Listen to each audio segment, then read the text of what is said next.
let's talk about what like the symptoms of perimenopause because I think this is blown up. The language is blown up on social media and the media.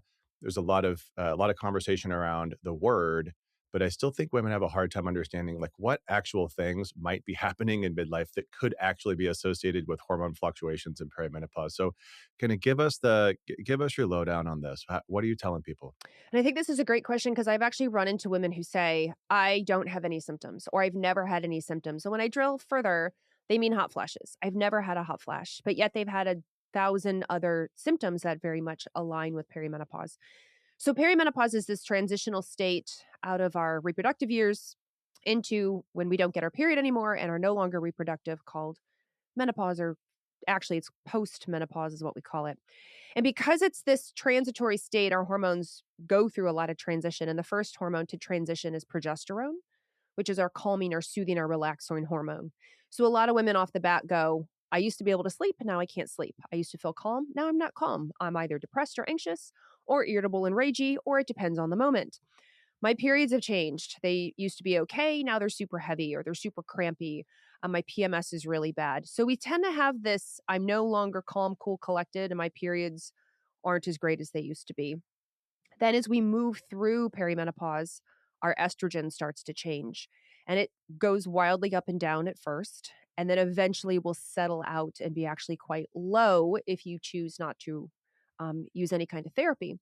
Now, estrogen is related to pretty much every system in the body. So, women often will associate it with hot flashes and night sweats, but even things like vaginal symptoms, dryness, pain with sex, itchiness, joint pain, muscle aches, brain fog, skin changes, heart changes, changes, like I said, sweat changes, ear changes, like itchy ears that come and go, dental changes, their gums change, they get their first cavity ever. Just all of these things can suddenly show up. You've never had a high blood pressure, now you have high blood pressure. You've never had high cholesterol, boom, you now have high cholesterol. Same for blood sugar. And so women can get these symptoms sort of off and on. So I'll have women say, I used to not be able to sleep. Now I can sleep, but my shoulders hurt like crazy and my ears are itchy. Or I used to have a lot of anxiety, but now that anxiety's better, I'm more irritable and rageful. Or my skin was one way, now it's the other way. My hair was one way, now it's the other way. And I see this sort of up and down, in and out fluctuation that can happen through these 6 to 10 years that are the perimenopausal transition. So you can see how it's confusing because we have been taught for so long it's just hot flashes. Do you have hot flashes? No hot flashes? You're not perimenopausal. Oh, no, no, no. Sleep So is much usually more. one of the first. Yeah, that's so much more Yeah. than that. Yeah, so I'm glad you just said that right there before I almost cut you off. That sleep is usually one of the first to go because I as a clinician, I mean, I'm always asking about lifestyle pieces, and sleep is one of our foundational things. Sleep disruption is so common for midlife women, but I don't think they tie it to anything hormonal. So now there's a lot of things that could be causing sleep disruption, Of but actually a course. lot of these other things too. Like I was actually just having a conversation with one of the teams, one of the companies I run, and um, there's 3 women on the call and me, and all 3 of them similar age, all sort of midlife, early midlife, and all 3 were talking about their ears itching. Yeah. Yes. I was like, "I don't." I Same. was like, I don't know." Like, I was like, "I don't know. I mean, you guys are all pretty young and, I mean, maybe."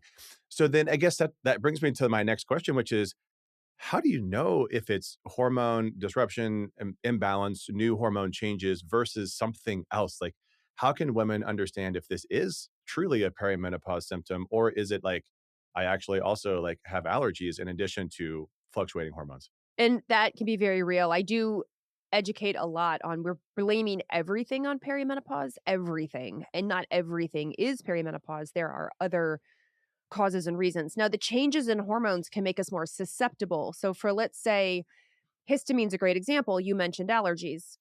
You may have been okay in the allergy department for a long time, but estrogen, believe it or not, plays a big role in our cells that release histamine, called our mast cells, and our ability to get rid of histamine out of the body. Same for progesterone. Progesterone stabilizes our mast cells. So you maybe are okay, other than, let's say, the springtime, things bloom and you get allergies. But now that you're perimenopausal, you've taken away the stability. So the progesterone goes down, those cells aren't as stable, you're releasing histamine more often, Your estrogen is shooting higher than you were expected. You can't break it down like you used to. And now you're saying, I feel like I'm having allergic symptoms, whether it's the itchy and scratchy show, whether it's hives, whether it's sniffy, what blowing your nose, itchy throat, whatever it is, more and more and more often. So you maybe always had a susceptibility to a certain thing like allergies, and then you layer on the changes in perimenopause and it makes it more obvious, more constant, bigger, better, stronger. And the same even goes for itchy ears. Itchy ears can be because of changes in estrogen. When estrogen goes down, it dries things out.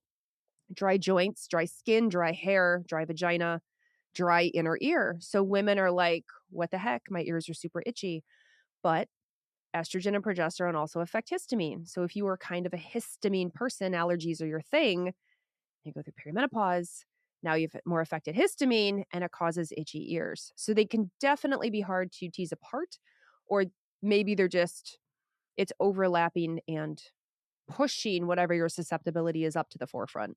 Yeah, and I think, I mean, one of the things that because we have, most of our patients right now that are coming into our current program are actually perimenopausal, and I think this just has to do with the market. Right now, women they're just looking for answers, which is great. I'm glad we're able to provide them, at least sometimes.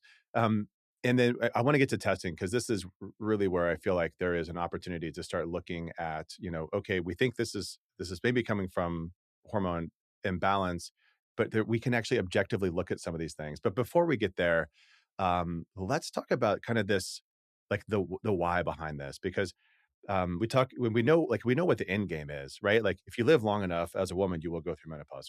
There's no question around it. Um, but what's actually happening? We know that eventually the ovaries stop producing hormones, but why perimenopause? Like what is leading to this? It's a reverse puberty. So if we all remember puberty going through it, where all our connections had to come online in our brain, and for women, the connections were all around reproduction, whether or not you want to have a baby. Like the body, the female body, that's what it wires around. So it's, let's get your menstrual cycle, let's get you ovulating, let's get you the changes so that if you get pregnant, you can grow a baby, your brain can be alert to children, you can be motherly, you can breastfeed. Those are all the things that come on. And at the same time, it's like, you're going to grow, you're going to develop, you're going to change as a prepubescent child into going through puberty and a teenager, and then all the way up 20s, 30s into your 40s. When you hit perimenopause, the brain and the ovary are like, cool, like you don't need to do this anymore. We're done. So now all of those, let's say, plugins that were plugged in a long time ago, all those pathways, they get remodeled. I talked to the author of the XX brain and the menopause brain. She's neuroscientist, Dr. Lisa Mosconi. And she was like, it's like living through a remodel. Like it's really awful when you live through it, but when you come out the other end, it's great. So the brain is going, we don't need all this anymore. The ovaries are like, we're done. I don't really want to release more eggs and risk the chance of pregnancy anymore. And so unfortunately, it's not just as easy as, deleting an app on our phone or turning off a light switch in our house. It's an entire unremodel of the remodel that happened decades ago. And so women are like, yes, that's exactly how I feel. Like my hair's changing, my skin's changing. It's like puberty, but weird because I'm in my 40s or 50s. Like, I know. I'm not saying it's fair or fun, but that is what's happening. It takes time to remodel the body to this next phase of life. And the next phase of life, postmenopause, for a lot of women lasts decades. It's it's a third of their life. So the body has to try to set you up for success, hoping that you're going to live a long time and do it healthy. So you and I were just at like a longevity type conference. And I think it's actually interesting when we think about, menopause on average 50, 51 for women, right? But most of the people at this conference want to live to 100, 120. So actually, like when we talk about midlife, like I actually even mean like menopause and post menopause is midlife. It is It's a like halfway literally the point. middle of your expected lifespan, right? Yeah. And so I'm just curious. I've never asked you this question. Do you think, like, from a philosophical perspective, like, why,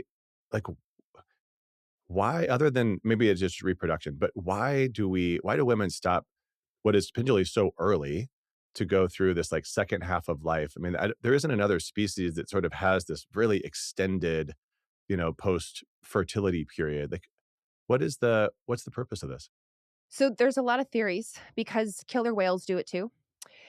And so the predominant theory that you hear a lot about is the grandmother theory, where the a woman will go through menopause, but she has so much attained knowledge and experience and raised children that she can give back to her community, her village, her pod, and also help to continue to raise the children, be a part of the family unit.